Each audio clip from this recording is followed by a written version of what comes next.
Welcome to HR Voices, real talk with people leaders who are in it every day. We get into the messy stuff, the challenges that keep them up at night, and how they're actually fixing them. No corporate fluff, just smart conversations for people who care about people.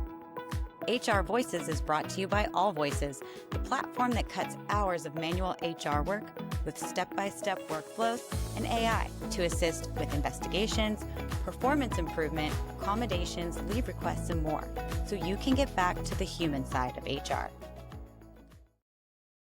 Welcome to HR Voices. I'm your host, Emily Fenech, and I'm joined today by David Hawthorne, the Chief People Officer at Anchor Point Management Group. Welcome, David. Thanks for being here. Thanks for having me, Emily. Yeah. So Anchor Point might not be a household name for everyone listening today, but the franchises that operate under Anchor Point definitely are. You've got about 400 plus restaurant and beauty services locations, including Taco Bell, one of my favorites, and Buffalo Wild Wings, to name a few. You're setting people strategy for over 12,000 employees. That's a lot of businesses and a lot of people. So my first question is, what is it like leading at that sort of scale? It's incredible, actually. And the funny thing is, I've been with the company 23 years. When I joined the company, we had 60 Taco Bells in 3 states with about 1,200 employees. And, today we've grown tenfold, and, we have about 11 different brands we operate with close to 500 locations since my bio has been updated,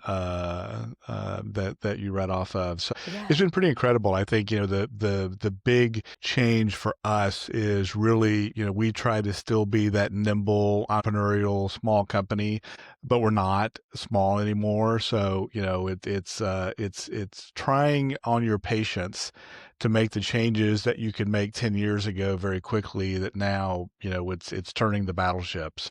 It's still a blast. We still move pretty quickly compared to most companies our size, we think. So, still having fun with it. Yeah. What's your go-to Taco Bell order? Oh gosh, I'm just a traditional tacos, nachos, chicken quesadilla kind of guy. So that's usually what I get when I go. Yeah. And my kids are much the same. So Yeah. Love that. So what is the biggest challenge, in your opinion, that's facing you and your workforce today?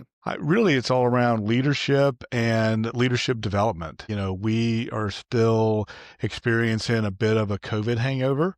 Yeah. The industry was impacted pretty significantly, especially on the Buffalo Wild Wings side of our business during COVID, and a lot of people left the industry. So we're still dealing with, new people in the industry. We lost a lot of that institutional knowledge that we had, and you're just looking at a younger generation of people who are coming up with different social skills than we may have had, or than some of the leaders who are trying to train and develop them have had. And so really trying to bridge those generational gaps and those skill gaps, and get people on board has been a challenge that we continue to face. Yeah. So how are you navigating this? A lot of it really is around just going back to basics. Really a lot of effective leaders are great communicators. They're very adaptable, and they're great at holding people accountable, both praising all the good things they do, as well as providing that constructive and impactful feedback when people need to do something different. So really trying to focus on those skill sets with folks has been the most impactful for us, and really trying to, drive home the little things that you can do to make people be better at their jobs and to be ready for the next jobs. Yeah. Too much of the positive reinforcement, you end up with like a rah-rah culture that doesn't really help anybody. Exactly, because everyone makes mistakes. I mean, that's the one thing you learn in human resources is everybody's human, right? So there are people that are going to make mistakes, and being able to have those conversations with them that, hey, probably shouldn't have done it this way, and how would we do it differently going forward? And one of the messages we try to send is being clear to people, is actually showing them kindness and compassion, so that they don't put themselves in a situation again where they're in a bad place or they make a poor decision, and they're able to learn from the decisions that they make. And those are hard conversations to have, even when you're trying to be compassionate. It's still difficult to sit across the table from somebody and say, hey, that didn't work out quite like it should have. What do we do differently next time? Yeah. And you're in such a face-to-face people industry. Like when you go to a restaurant, like the people are the brand. the They experience, like are, the absolutely. conversation is the brand, you know? So that's got to be a big challenge. It is. I mean, you look at, close to 500 locations, and we have anywhere, depending on the brand, we have anywhere from, 3 to 10 managers at any given location. So you're looking at thousands of supervisors across the country with all different skill levels and really trying to impact them. So it's a challenge. Herding cats is the classic analogy, but sometimes it does feel that way. Yeah. What's it like? So with that sort of management layer, right? What do you think are some of the most effective ways for other folks who are in similar sort of frontline industries? What are been some of the most effective ways to upskill those managers so that they are better at giving feedback and better at developing their employees in the stores and in the restaurants? The most effective that we found is simply role modeling it. So really, when you look at, 2,000 managers that are reporting to another, 150, 200 regional managers at some level, and they're reporting to other regional managers at a higher level, it's really just role modeling that all the way down and making sure those interpersonal interactions happen. You can throw books at people and throw courses at people all day long, but until they see it and they see it work, it's really not as impactful as having that boss that comes in with you and role models the conversation or sits in, with you to practice. Hey, before you have this conversation, let's role play and see how this works. Those are the most impactful ways to do it.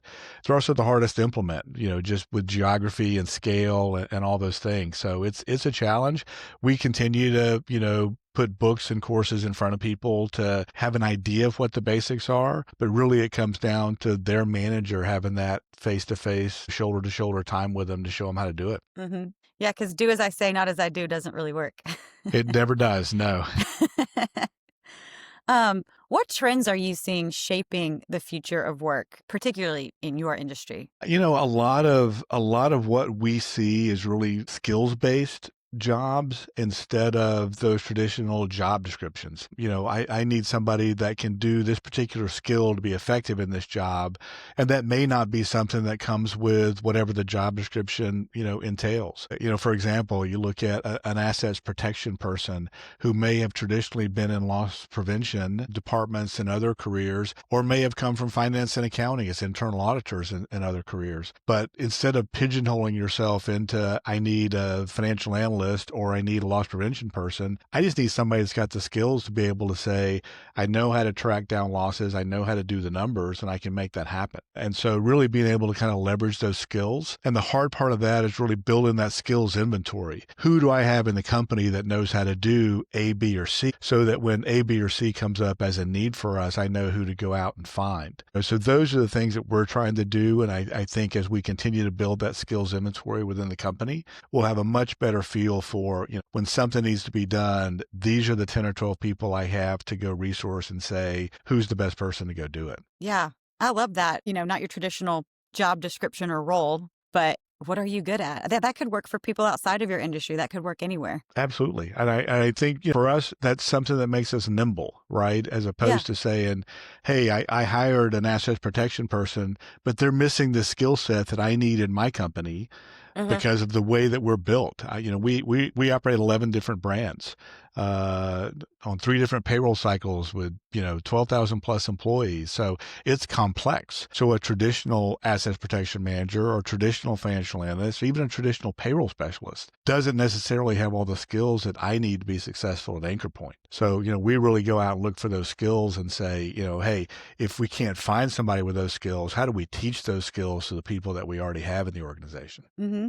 Yeah, I hate to be one of those people that makes everything about AI, but is that anything that you're experimenting with, or We're just playing when I with think of? AI. We're in the early stages right Hmm. now. It's a little scary. Really, and mostly from an HR perspective, it's scary around the data privacy piece. Sure. Right. I'm scared to have, a manager go hit AI and say, hey, John Doe did this. How do I do a reprimand for them? Right. And then that becomes part of the public domain. So that gets a little iffy for us. Really being able to use it as a platform for brainstorming or just a platform to validate this is the idea I have. And we've recently begun having managers practice prompts where, hey, I have a manager who needs help with communication. I'd like to put a 3 3-month development plan together. Here's how I define communication. Please help. And then have it put together a 3-month plan with some ideas. And we can say, hey, some of those sound good, some of these don't, but it gives us a good base starting point without having to necessarily, hey, did we ever do this for anybody before? Is there an old document out there somewhere? No, we can kind of brainstorm with AI and kind of play with it. Again, as long as we leave the data privacy piece in a good place, we're kind of good to use that. So that's a lot of what we're doing with AI right now. I'm sure that'll grow as AI continues to flourish. And as soon as there are more data guardrails around it, I think it'll be even bigger for HR. Yeah, absolutely. You mentioned earlier, right, about practicing conversations, difficult conversations. And that's one of my favorite use cases is you can really play the whole conversation out to the end and get every Exactly. perspective, every possible outcome. It'll lay it out there for you.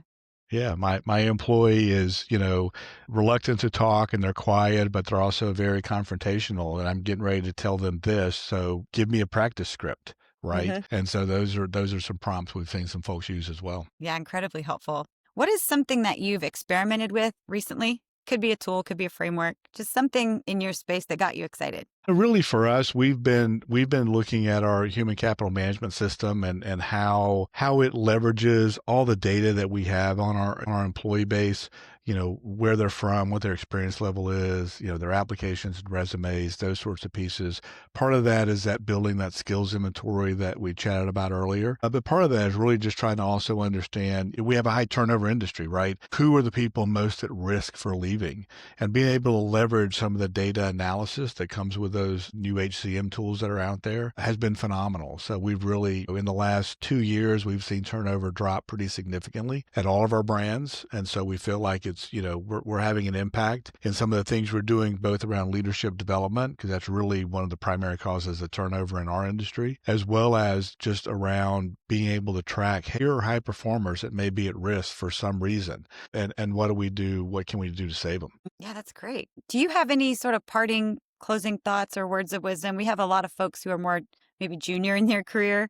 Um, any sort of words of wisdom or advice on navigating some of the challenges we've talked about today? I think that one of the things that I see with a lot of people, especially, when you look at our support center, our restaurant support centers where, kind of our finance and HR and accounting teams and all those folks sit outside of the operations teams. And when I look at folks in those, I see a lot of folks who traditionally are looking for, hey, my manager's not developing me or my manager's not training me on this and whatever. And I really, I inspire my team the same way. I'm happy to give you all the resources that you need, but I can't do your training and development for you. So at some point you've got to go out and kind of find it. I tell people the story. I've been a chief people officer for 10 years. And when I got into this role, guess what? I had never been a chief people officer before. And so for me, there was a lot of, okay, how do I do this job? I've got HR background. I've got a leadership background. I know the nuts and bolts, but I've never done it before. And so I really felt like it took a couple of years before I was in the swing of things to feel like, hey, I'm actually being successful at this role. And I think people need to understand that's true with any job. And it's really on you to kind of go out and find that development, find the resources, find the books, the audio books, the people you want to talk to, whatever that is, that are going to help you get better.